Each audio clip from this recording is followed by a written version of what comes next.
You know, it's not often that the threat of getting fired is a good thing, but that's exactly what happened to Nashville hunk Luke Bryan. His father told him if he didn't quit his job, he'd fire him because he needed to go pursue his dreams. I love that. And that's just what he did, overcoming a double tragedy to become the star whose party is just getting started. Here's Amy Robach with the gospel and the country, according to Luke. I bring you fish. Luke Bryan is hard at work making his new farmland fun. See them? Yep. See their lips? Wow. Whoa. From his automatic catfish feeder Catch us up a little catfish dinner. to the tomato and okra patch. That was the old okra patch. The garden was a valiant attempt at gardening. I grew a tomato and I didn't even know it. I'm all tangled. Yeah, that's my kind of night.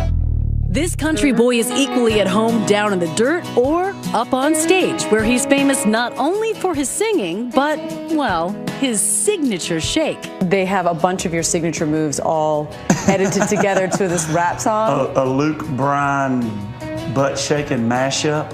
Hey, don't drop that dun-dun-dun. Don't drop that dun-dun-dun. I watched it. And? I mean, I was like, am I really doing that? Did you know that there's a Twitter handle devoted to your rear end? It's flattering. It's fun for me. If fans are having fun, I mean, I've been shaping the butt for many years to earn that. Luke Bryan is the hip-shaking hitmaker. His Crash My Party album is certified platinum, and the song Yeah, that's my kind of night. has ruled the top of the charts for weeks. Luke's career is a slow simmer that's heating up. You're watching a superstar about to go supernova. Love you, country radio, all my fans. Love you. You're nominated for CMA's Male Vocalist of the Year, Musical Event of the Year, and for Entertainer of the Year. Did you ever imagine any of that? In our family, I mean, when the CMA Awards were on, it was an event. I mean, it was like you got to eat in the living room. You know, it was like that special. You got to make your little lay a towel down on the shag carpet and eat. When I was, this tall, that's what. Before country was cool. Oh yeah. But country was pretty dang cool back then. They could pull off rhinestones and stuff. Bryan just pulled off something pretty dang cool of his own. His first major arena headlining tour. Yet incredibly, all this attention still makes him nervous. I've had panic attacks, before big moments, and it's kind of fun, you want that anxiety of a big, I'm nervous. That doesn't say what scares you the Well, most. I'm nervous sitting down with you and knowing how many people will see this, and, I have to kind of go, all right, get your breath, calm down. But I wouldn't want it to not be that way. What about your first arena headlining tour? Oh my gosh, freaking out. Sold-out stadiums were the unimagined future for Thomas Luther Bryan, the youngest son of a peanut farmer from red dirt rural Leesburg, Georgia. He was the protected and beloved little brother of older sister Kelly and older brother Chris. Luke's mother, LeClaire, says he was a born musician. Well, my story is about Luke. He was sickly when he was little, baby. So I rocked him all the time. Well, bounced him. And I hummed Rock of Ages. And he could literally hum Rock of Ages before he could talk. Can you still do it? See that?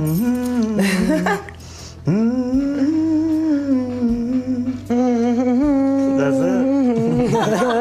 it. Luke would take that natural talent to the stage in High School Musicals and started his own band.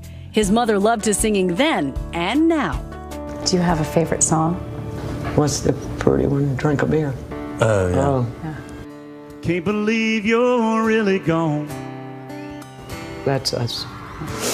That's a touching song for us. Drink a beer.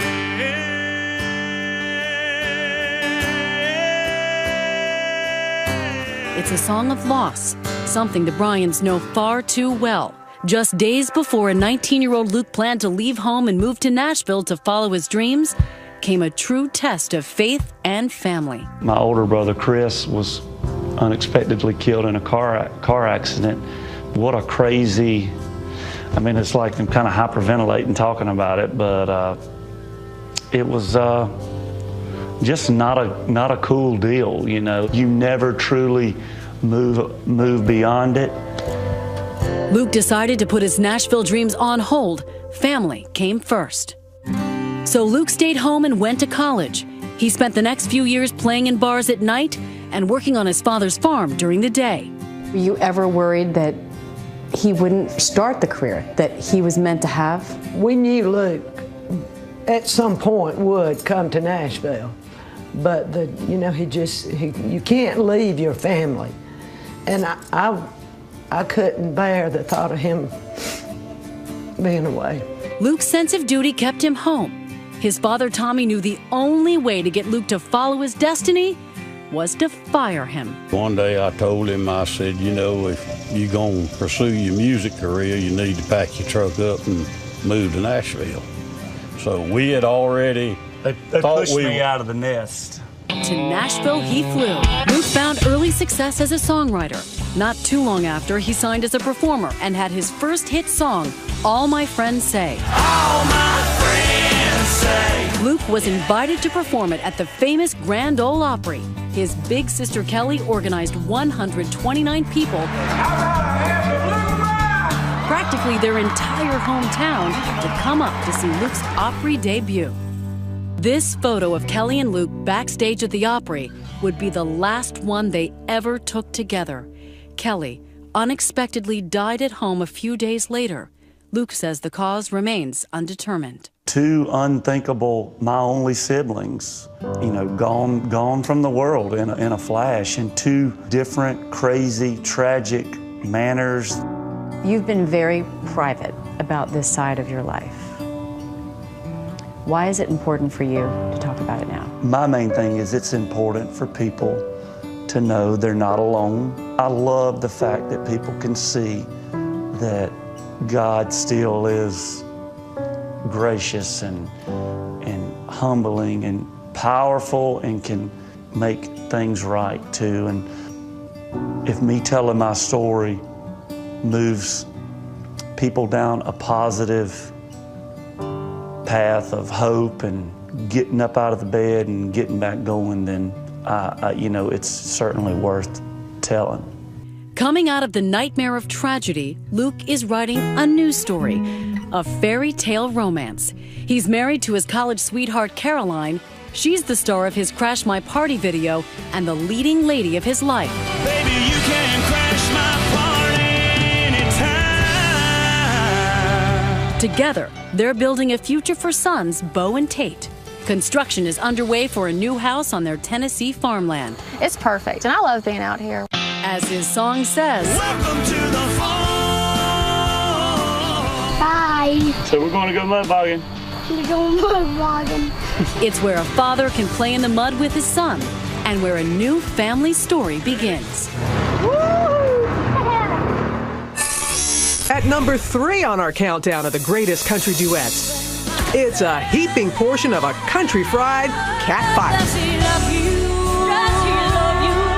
Reba McEntire and Linda Davis duke it out over a cheating husband in the 1993 hit, Does He Love You? That was probably my favorite as a kid, because I'm a girl and I like the chick songs. So. The song hit number 1 on the country charts, earning them a CMA award and a Grammy.